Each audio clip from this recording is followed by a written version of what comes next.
Nazanin ZaghariRatcliffe is a British-Iranian woman who has been in jail in Iran for nearly 19 months.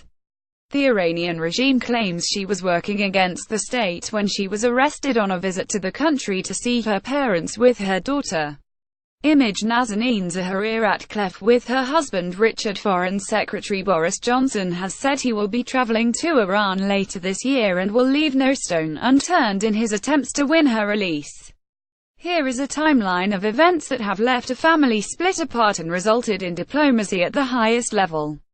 Image Mrs. ZaghariRatcliffe's daughter is now living with her grandparents in Iran. October 2010 joins Thomson Reuters Foundation. Nazanin ZaghariRatcliffe joins the Thomson Reuters Foundation, a charity that says it promotes socio-economic progress and the rule of law through a series of training programs. Before the move, she worked for BBC Media Action for around 18 months, the corporation's international development charity which uses the power of media and communication to help reduce poverty and support people in understanding their rights. Image Richard Ratcliffe wants to accompany the Foreign Secretary on his visit to Iran. June 2014 birth of her daughter Gabriella, the only daughter of Mrs. ZaghariRatcliffe and her husband Richard, is born in the UK and grows up in St John's Wood, North London.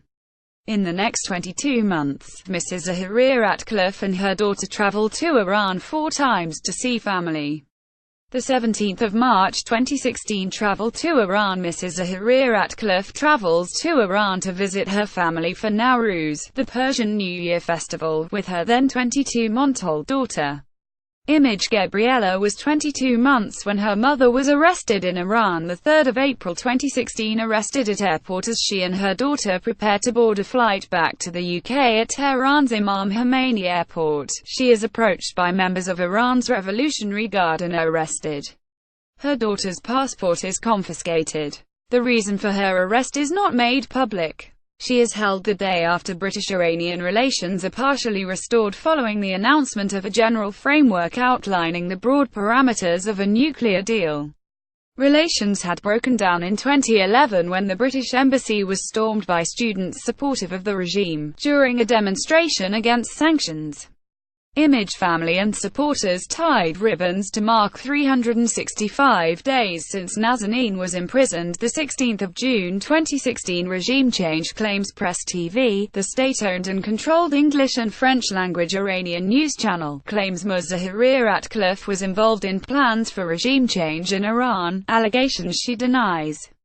An article says she was identified after a large intelligence operation and was one of the liaison officers of networks hostile to Iran abroad. Press TV's source tells the channel she carried out several missions and conducted her criminal activities under the direction of media and intelligence services of foreign governments. Gabriella, meanwhile, goes to live with her grandparents. Mrs. ZaghariRatcliffe is prevented from seeing her daughter for 38 days. The first time she is brought to the jail, Gabriella is forced to wear a sack over her head to disguise where her mother is being held, the Evening Standard reported.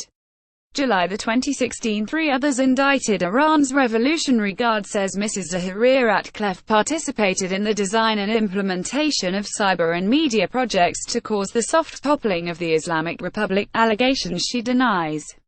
It also reveals that 2 other dual nationals and a foreigner have been indicted. They are Homa Hoodfar, an Iranian-Canadian woman who is a retired university professor, Siamak Namazi, an Iranian-American businessman, and Nazar Zakher, a permanent U.S. resident from Lebanon who has done work for the U.S. government. Image Richard Ratcliffe says his wife's physical and mental health is getting worse. Theresa May raises concerns about the plight of Mrs. ZaghariRatcliffe with Iran's President Rouhani. During a phone conversation, the PM mentions a number of consular cases involving dual nationals, including that of the 37-year-old charity worker.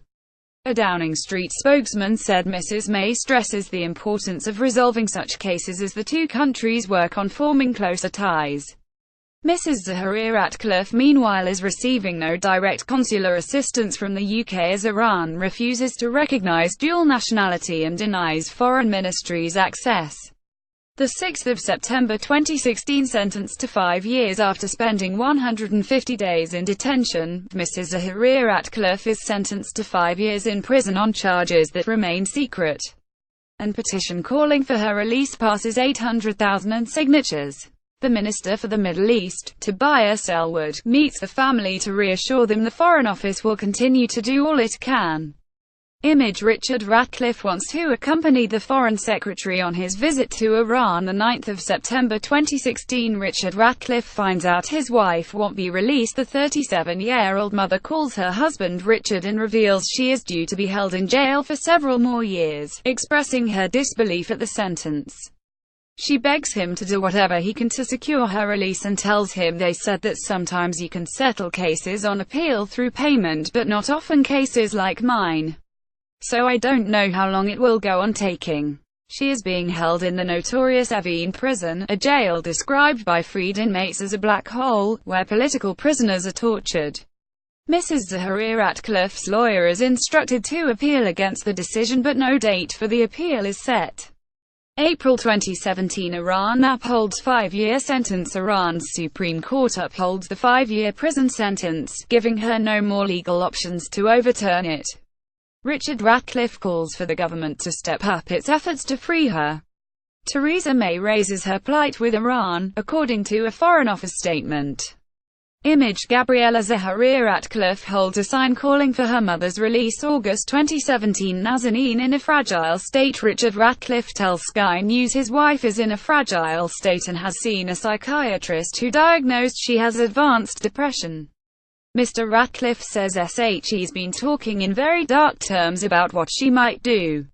His comments come ahead of a visit to Iran by Foreign Office Minister Alistair Burt, at which he raises her case. September 2017, May speaks to Rouhani again. Theresa May speaks to Iranian President Hassan Rouhani about the case on the sidelines of the UN General Assembly. October 2017, 2 more charges. Mrs. Zaghari-Ratcliffe is told she faces 2 more charges, with prosecutors alleging she joined organizations which specifically worked to overthrow the government. The Guardian says Tehran's Prosecutor General claimed that Mrs. Zaghari-Ratcliffe was detained because she was running a BBC Persian journalism course. The Iranian regime has a long-standing enmity towards the BBC's Persian service, which is banned in Iran, but reaches people via satellite and on shortwave bandwidths, as well as.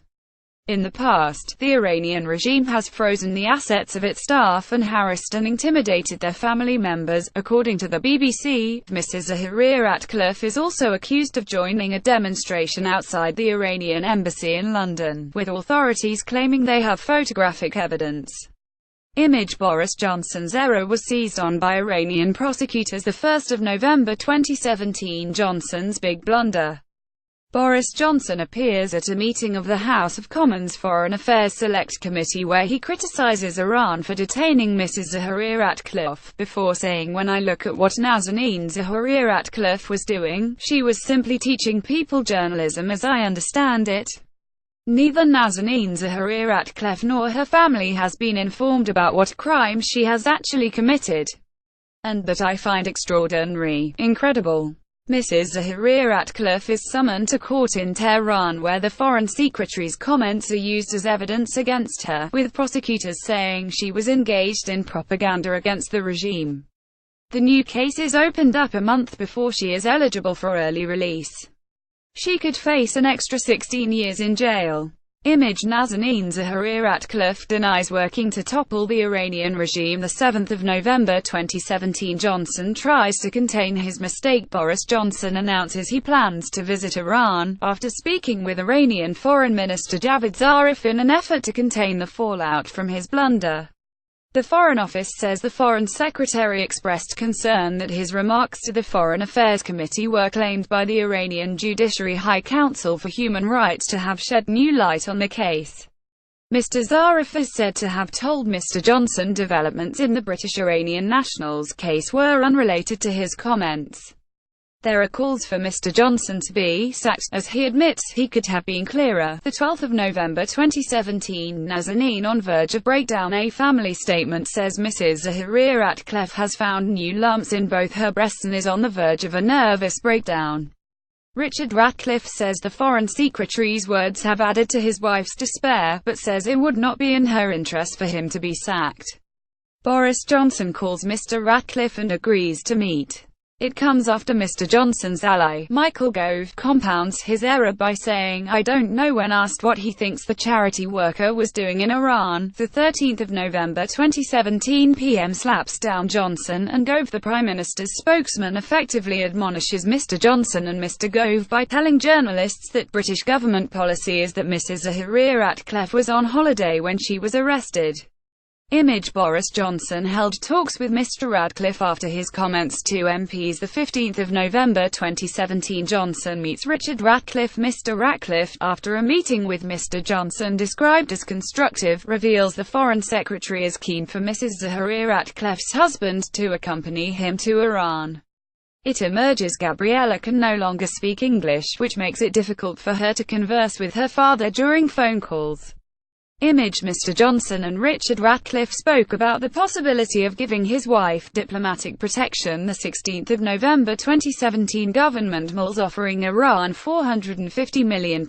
Sky News is told the government is considering settling an outstanding £450 million debt with Iran as part of attempts to secure Mrs. ZaghariRatcliffe's release. The sum is owed after Britain received the money for an order of 1,750 tanks in the late 1970s. But only 185 were delivered when the order was cancelled in the wake of Iran's 1979 Islamic Revolution. There is much debate over whether the cash should be viewed as a ransom payment, something the UK say it does not pay.